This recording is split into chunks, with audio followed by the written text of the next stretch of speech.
Appamada and its programs are supported by your generosity, and your generosity and support makes such a difference. You can find a link for contributions on the website at appamada.org. Thank you.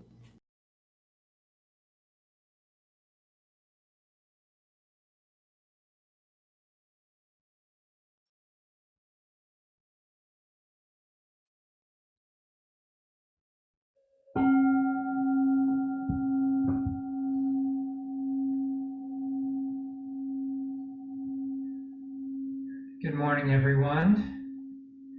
Can you hear me okay?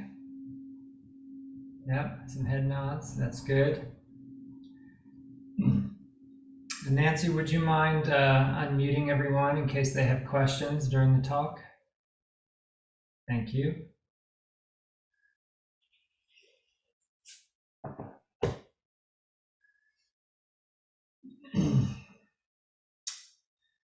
Oh, my whole view changed here in Zoom. Hold on.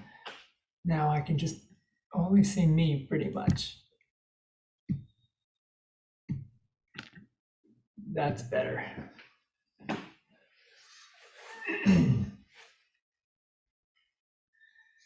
Good morning. My name's Todd Bankler. I can't read all the names from this far away, so I'm introducing myself in case I haven't met you before, although it looks like mostly familiar faces. I'm one of the entrusted teachers here in Austin. Actually, I'm in Lakeway, or Lake Travis, but traveled into Austin this morning. And this is the end of our Sunday program, where we bring to you some teaching or reflection that we think might be useful for you in your practice. And today what I'd like to talk about is Zen as an embodied practice. Embodied. Something you do with your physical body, as opposed to a way of believing things should be, right? Or something you do with your mind or your head.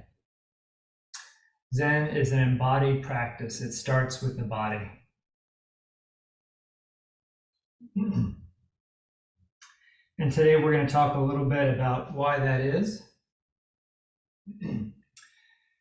and maybe related a bit to the precepts.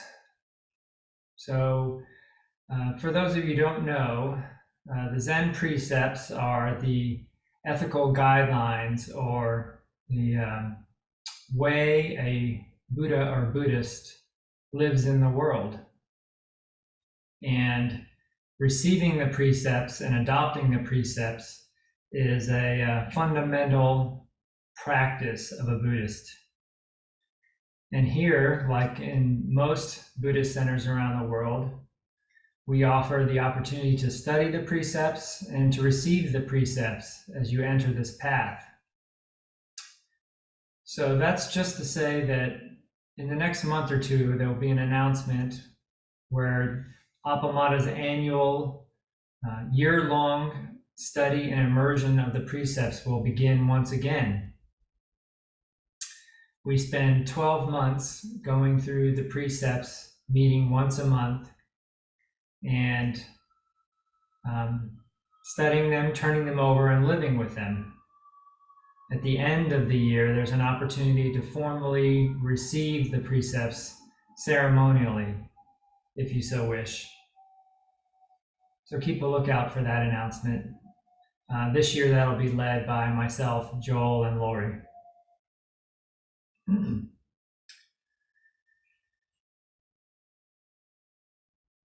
So why don't I start by using our Sunday program as an example of what an embodied practice is.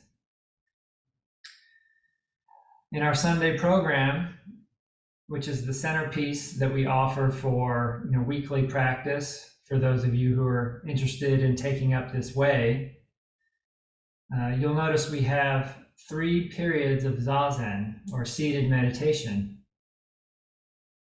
followed by, it used to be 3 periods, now it's 2 and we stop.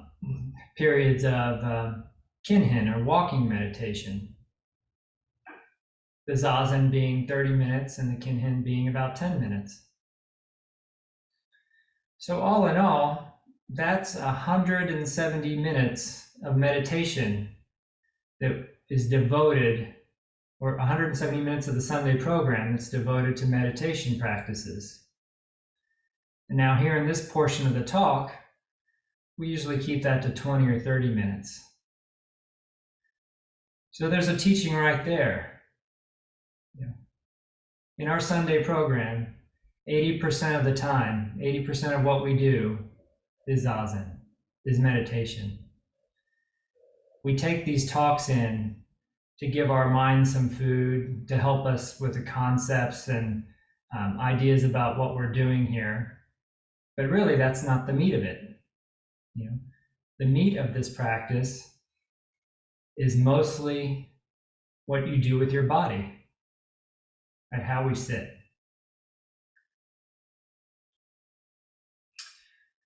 One can't help but notice, when you sit in this seat, that the Dharma talk seems to be more popular than the seated meditation. More and more people show up for the talk compared to how many show up for the meditation. So I'll just remind you that, if you're serious about training in this practice and want to achieve the benefits, the fruits of Zen practice that come with this, if you don't have time for everything, I would invite you to prioritize the meditation over the talk.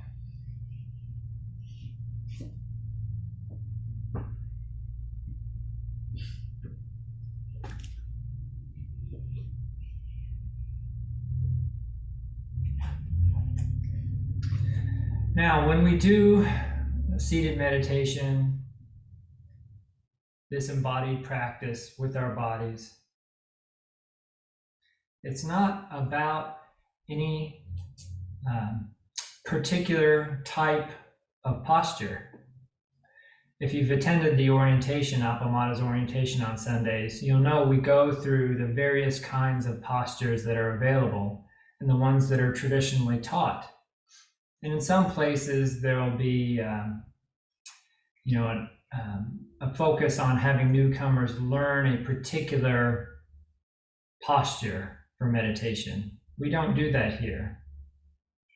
However, our embodied practice, our posture is very important. And what we do here is we invite you to pay particular attention to the posture that you have. So it's not about a particular posture, but it is about paying particular attention to the posture you have. You're invited to be here, to inhabit your body, to take care of it, and to pay attention to it in each moment that you sit.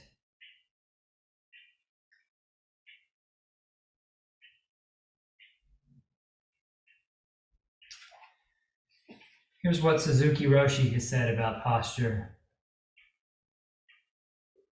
These forms are not the means of attaining the right state of mind. To take this posture is itself to have the right state of mind.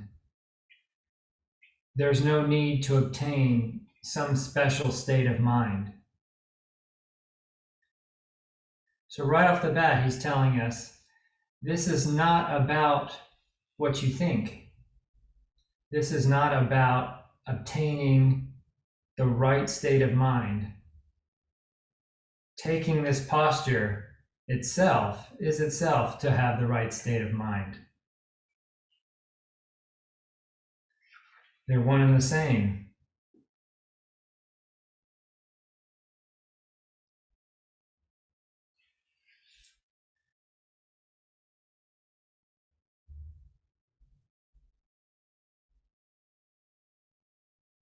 He's talking about traditional lotus position, but just leave that as the background. When we cross our legs like this, even though we have a right leg and a left leg, they've become one. This position expresses the oneness of duality. not two, and not one. This is the most important teaching, not two and not one. Our body and mind are not two and not one. If you think your body and mind are two, that is wrong. If you think that they are one, that is also wrong. Our body and mind are both two and one. We usually think that if something is not one, it is more than one. If it is not singular, it is plural. But in our actual experience, our life is not only plural, but also singular.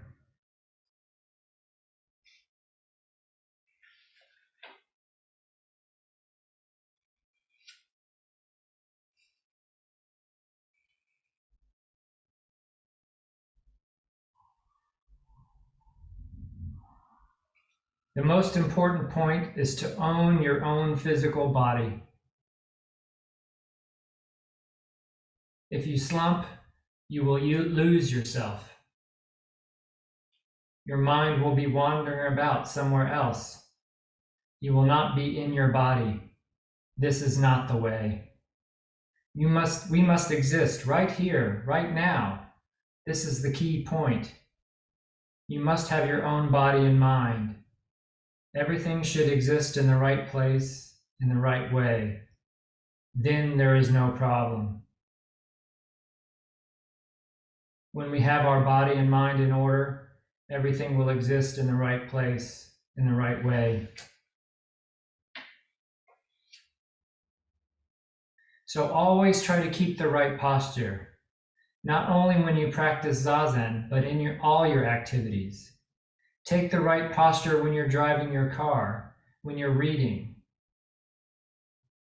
This is the true teaching. The teaching which is written on paper is not the true teaching.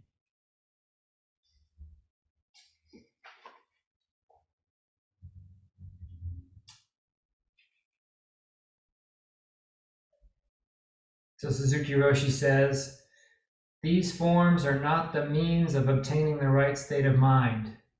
To take this posture is itself to have the right state of mind. There's no need to obtain some special state of mind.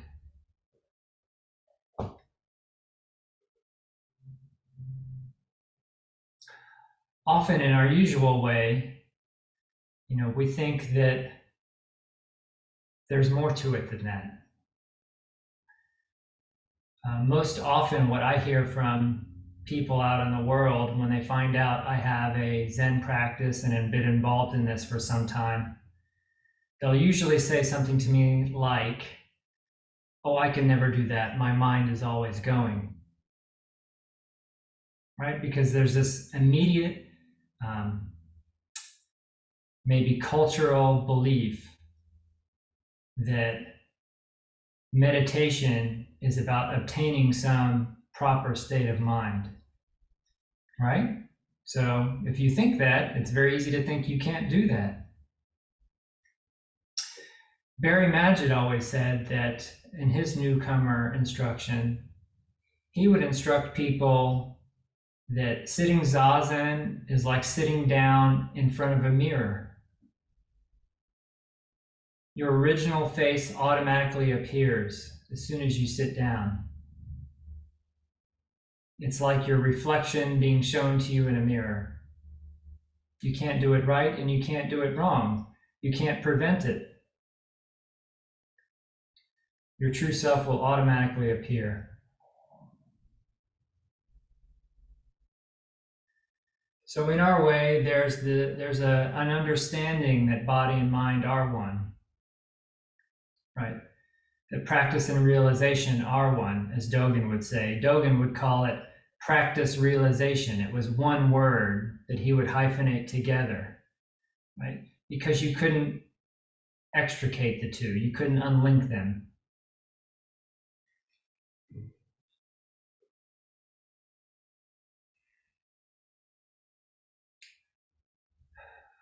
A more conventional way of thinking about it was an insight I had coming from my own upbringing. I was, in my younger days, I was a competitive gymnast. And I was not very good. I'll just say that. But in the many levels of gymnastics, when you start to hit a competitive level up to what you would see in the Olympics, I was probably less than halfway through that progression when my time came to an end. But one thing you learned in gymnastics is that you learn when you're trying to make your body do certain things, right? Flips, spins, tricks, releases, with your limbs flying all about in the air, sometimes with nothing to hold on to, is there was a rule, a training principle that kids learn, and that is that the body follows the head. Right? When you leave the ground into a trick, you lead with your head. You turn, you look back, you look up to begin a rotation. This is a lesson I sometimes learn the hard way. One time I was trying to see how, if I could do backflips like the women do. We weren't allowed to use the balance beam, but the women would be on the balance beam, which looked very interesting to me. And some of the advanced ones could do backflips on it. And so I was trying in our break time to learn how to do that on the floor with just taped lines down, so I didn't actually have anything to fall off of. And I used to do very high backflips. My coach, actually, when he tried to spot me, he couldn't. He would stand on the ground, and he was about 5'5", and when I would really hit one, I would go over his hands. So that's how high up I was in the air when he was standing. And so trying to do these over the tape line on the ground, as I went up and hit the peak, I looked down to see if I was over the line and spot my landing at the wrong minute. Stopped all of my rotation. My body completely followed my head. What happened after that was a horrible fall. I came crashing down from 6 or 8 feet on my neck. I haven't forgot that one. But what was really interesting to me decades later and starting this practice was realizing that the opposite is also true. That the mind follows the body, which was never obvious to me. And that, to me, I think, is what Suzuki Roshi is getting about, what Dogen is getting on about, right? You do not need to achieve some special state of mind. Taking this posture itself is the right state of mind, right? To take this posture is to achieve the right state of mind. Only someone in this right of state of mind would be taking this posture. And eventually, as your body stays immobile, upright, relaxed, dignified, and unmoved, the mind will follow.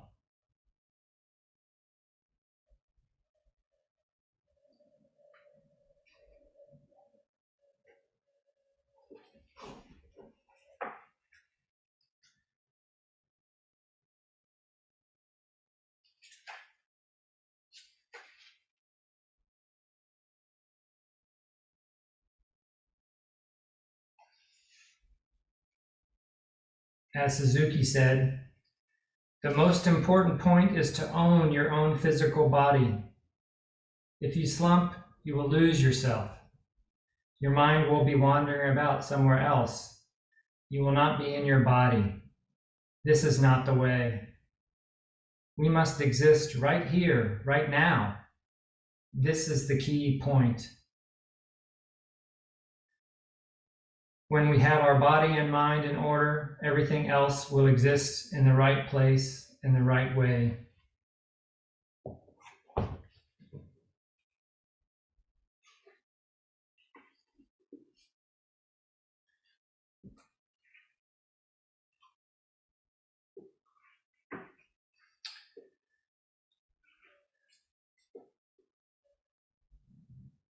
This is from Philip Kapleau.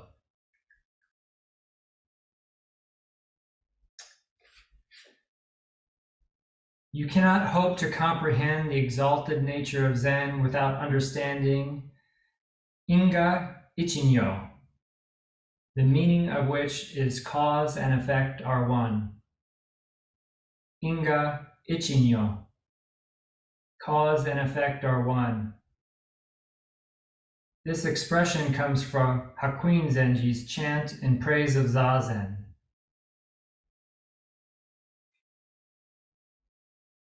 Strictly speaking, you ought not to think of your Zazen in terms of time.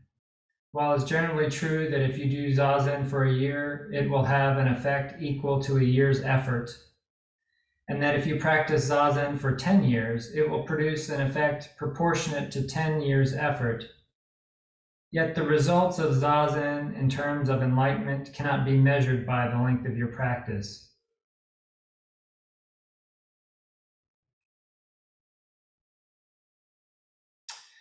From the commencement of practice, one proceeds upward in clearly differentiated stages, which can be considered a ladder of cause and effect.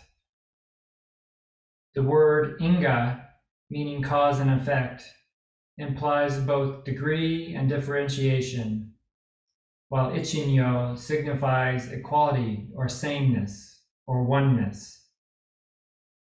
Thus, while there are many stages corresponding to the length of practice, at every one of these stages, the mind substance is the same as that of a Buddha. Therefore, we say cause and effect are one. At every one of these different stages, the mind substance is the same as that of a Buddha.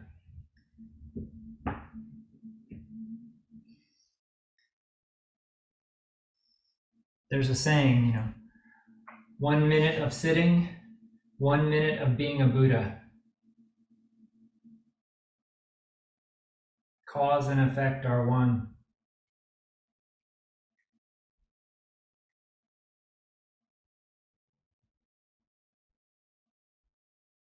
You do this practice with your body.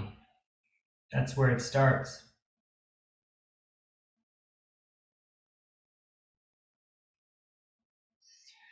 Joko used to say that the fruits of practice, or the transformational power of practice, occurs at the cellular level. Your opinion of your practice doesn't affect it.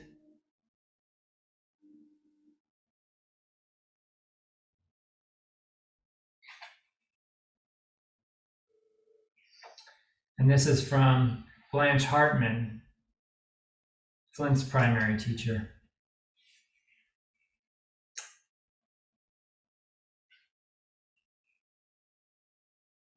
It says in the introduction of the Satipatthana Sutra, the activity of Satipatthana is the practice of mindfulness, cultivating mindfulness.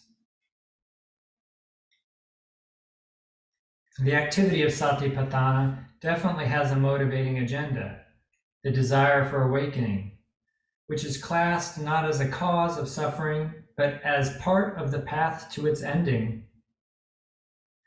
The role of mindfulness is to keep the mind properly grounded in the present moment in a way that will keep you on the path. To make an analogy, awakening is like a mountain on the horizon toward which you are driving a car. Mindfulness is what remembers to keep attention focused on the road to the mountain, rather than letting it stay focused on glimpses of the mountain or get distracted by other paths leading away from the road.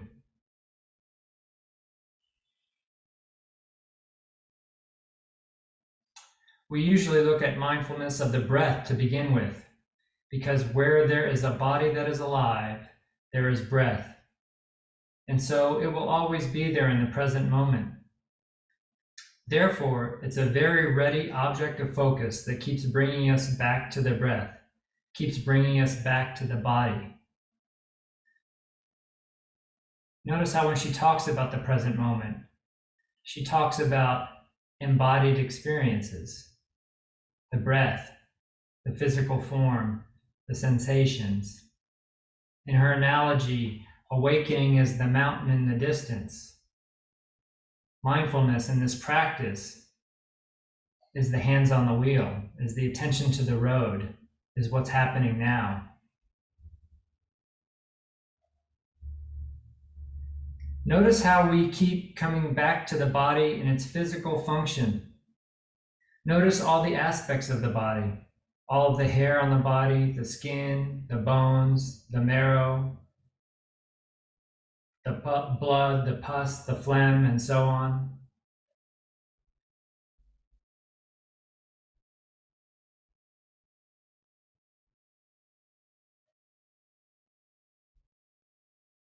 And then she talks about how monks were trained to visit bodies, corpses in the charnel grounds, to meditate on the temporariness, the frailty of the human body.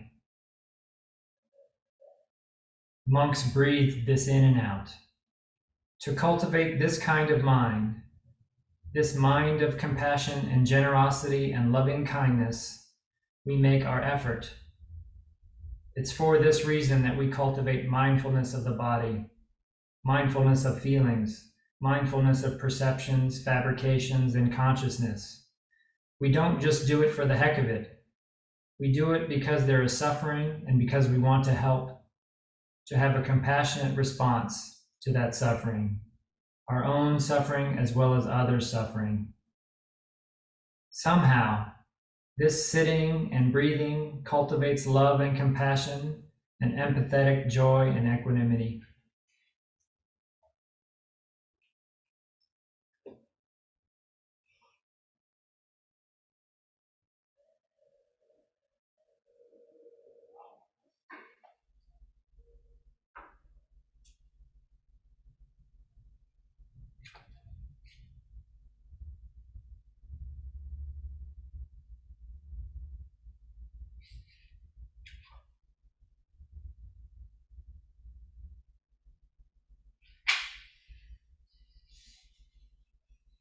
Suzuki Roshi. If you want to obtain perfect calmness in your zazen, you should not be bothered by the various images you find in your mind. Let them come and let them go.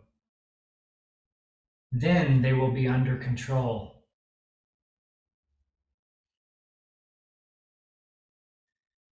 But this policy is not so easy.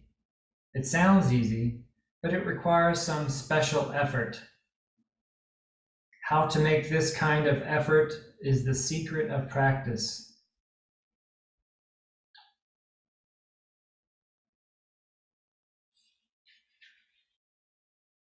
The true purpose is to see things as they are, to observe things as they are, and to let everything go as it goes.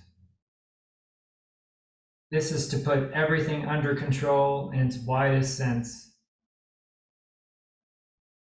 Zen practice is to open up our small mind.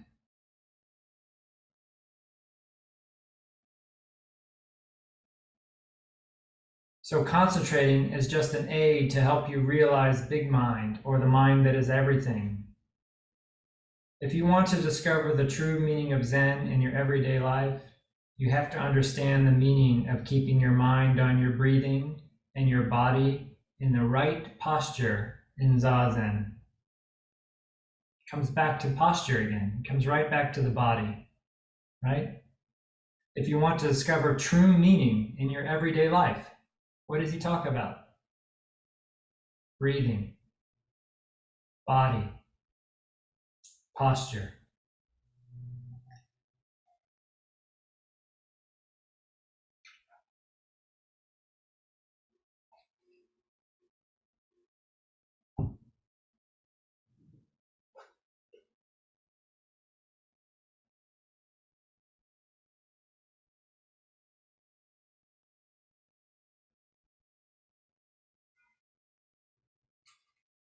So I'll leave you with one more. This is from Reb Anderson, one of Suzuki Roshi's students.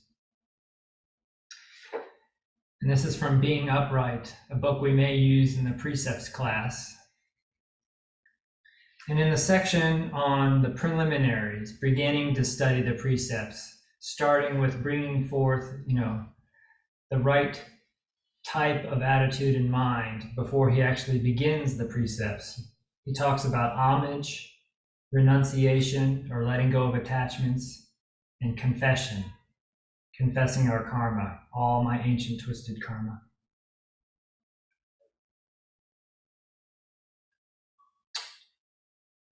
And when talking about renunciation or letting go of attachment, letting go of the clinging to the things of the world, I'll pick it up here. There's a Japanese Zen term called Nyushin, N-Y-U-S-H-I-N, transliterated in English. Nyushin. Nyu means soft, gentle, pliable, or meek. Soft, gentle, pliable, or meek. And shin means mind or heart mind. So soft mind, pliable mind, soft heart, pliable heart mind. Zen Master Dogen once asked his teacher, "What is this mind of the Bodhisattva?" The teacher said, "It is this soft and flexible mind." Dogen asked, "What is this soft mind?" His teacher said, "Soft mind is the willingness to let go of your body and your mind."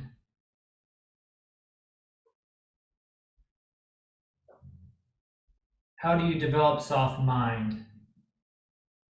You sit in the middle of the world of all suffering beings, which just happens to be where you are right now. Each human being is the center of the world of all suffering beings. You just sit in your place with your suffering, with your pain, and you feel the pain of all other beings around you. All Buddhas are sitting in that place. They don't sit on the edge of suffering, in the suburbs of suffering. They sit in the downtown of suffering. Each of us is already there. But if you want to be a Buddha, you should sit in the middle of that feeling. If you sit in the middle of your own suffering patiently, which means lovingly, allowing it to come, allowing it to go, wishing yourselves and others to be free of this suffering while accepting it in its current manifestation, soft mind arises. Your mind and your heart are tenderized, and you develop the willingness to let go. When you sit patiently, you see more and more clearly that your suffering comes from holding on to what doesn't need to be gripped. Your body and mind don't need to be held. In fact, holding on is painful and makes you afraid. When you're not afraid, you don't hold on to your body or mind. You just let them function. When you see that holding is the source of pain, you want to let it go. Wanting to let it go is not the same as letting go, but it prepares you for letting go. So basically, you sit in the middle of your feelings, practicing patience, and a willingness arises, a wish to let go. As you keep dealing with things on an ongoing basis, patiently and compassionately, the time comes when there is letting go. What is let go of? The delusion that you're separate, that you have to hold on to yourself. You gradually see that you're not separate, and then you let go. Or you let go, and then you see that you're not separate. This is soft mind, pliable mind, ready mind.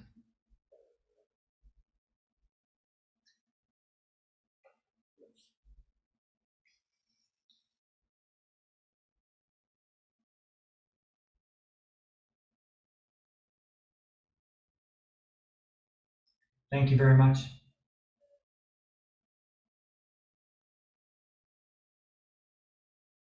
If you have any questions, we have a few moments. Nancy, everybody shows muted. Is that you, or can they unmute themselves? They can unmute themselves. Okay.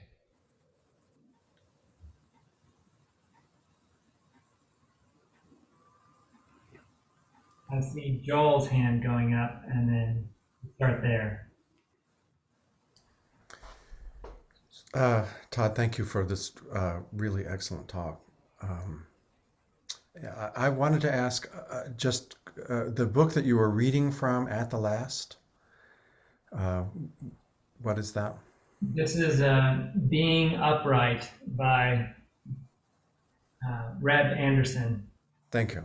Zen Meditation and the Bodhisattva Precepts. Being Upright. Thank you.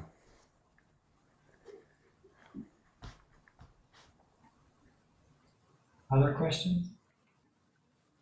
Go ahead. Hi, Todd. Thank you. Could you talk a little bit about the body in Kinhin? Last week, Robin had suggested in doing that we focus on the body and not as much on the visual, but the body in the space. And that was very helpful to me. But I wondered if you had anything to offer on the body moving versus the body still. Yeah, Kinhin is kind of like our first baby step of bringing this out into the world. I'm not interested in supporting you because I want you guys to be really good meditators. You know, that I don't see the use in that. The Bodhisattva vow and my purpose is to bring this big mind out in the world, to bring it to the marketplace, to those you meet. And we have a very particular way of training that begins with immobilized, upright sitting, right? Constraining limiting the activity of the body as a way of simplifying our way of being in the world as a training. Kinhin is just the first step in loosening those restrictions, bringing some movement into the same practice. It is the same practice. It's just with slow walking. So whatever technique or whatever training and practice you are working on or discuss with your teacher and you're bringing to the cushion, you would likely be doing that same practice, just with a little moving. Thank you. Welcome.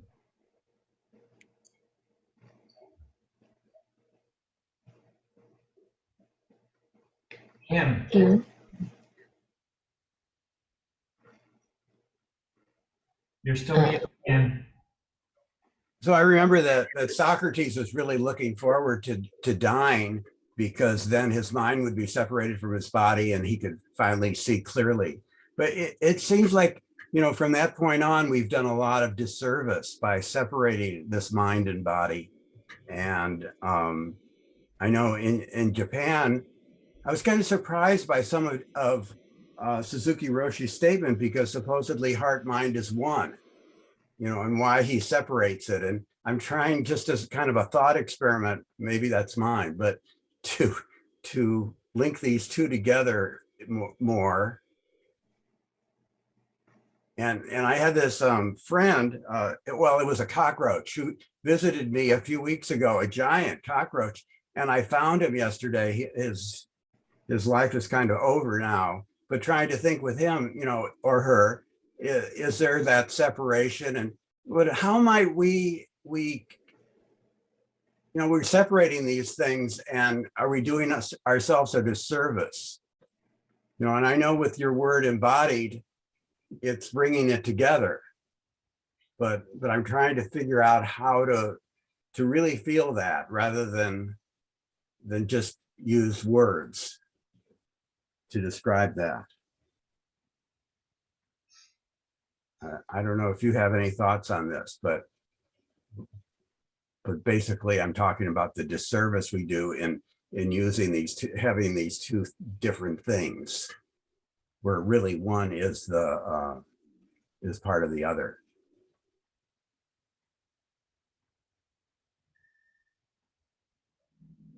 Huh. Well, first, I'm just stuck on the fact that you have cockroaches as friends.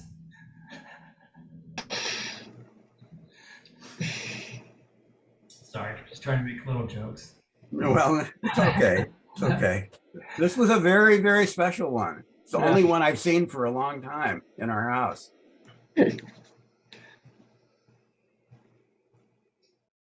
Well, the thought experiments are interesting little bones that the mind can chew on. I don't know that there's answers. I mean, our whole practice is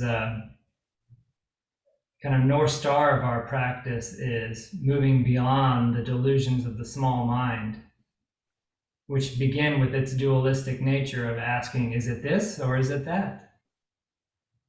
Is it this way or is it that way? Was he right or is she right? Right? Yeah, that relates to the not one, not two. Right, right.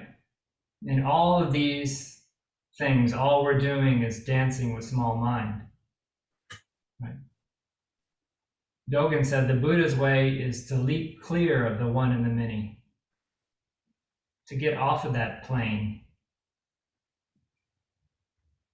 to let go of is it this way or that way, and rest in the way. So I don't know. I don't know much about Socrates. I don't know how his views would compare. I don't think I could be much help there. Well, he thought the body would let us astray, that we couldn't see clearly because we had feelings, emotions, you know, all that stuff, which we kind of trust more than he did. So he posits this, that there exists some plane or way that could transcend the human body. Oh, yeah, yeah. Right? We don't have that here. Thank you.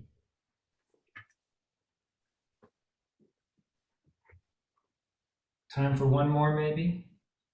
Todd, one of Kathy here. Can you hear me? Hi, Kathy. Yes. One of the things that I felt really helped me was the Soma yoga practices that Donna Martin and Flint did, both at Molokai and when she came to Austin one time. And in that practice in Austin, that was the first time I really experienced a shift in noticing what was going on in my body and connecting that with practice, because he had me reach for something. Well, I think the whole group had to reach for something, but I was having difficulty with it. And he and Donna came over, and I reached, and when I reached, I was grasping. And he just asked me to turn my hand over. And as I turned my hand over, I just automatically opened my hand from a grasp position. And it changed everything. And it opened to compassion. And it seemed like practice such as that can really changed my my Zen practice. Yes, I agree. You know, part of the Zen training in realizing this way is the forms that we follow in the Zendo, right? We have a particular way of holding our hands in Gasho, you know, which looks like prayer position, except your arms are elbows up, parallel, our forearms almost parallel to the floor. We bow to our cushion first. We're instructed to turn to the right, not the left, to the right, and bow to the room, right? There's all these forms we observe, right? They look like something extra. They look like, oh, there's the practice, the real practice we do, or the real study we do. And then there's these weird forms. Right?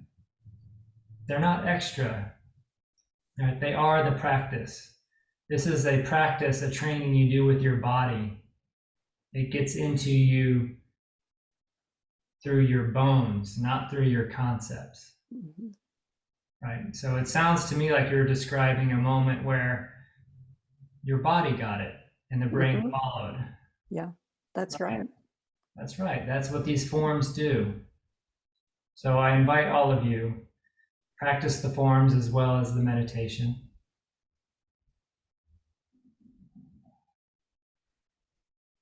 Thank you very much.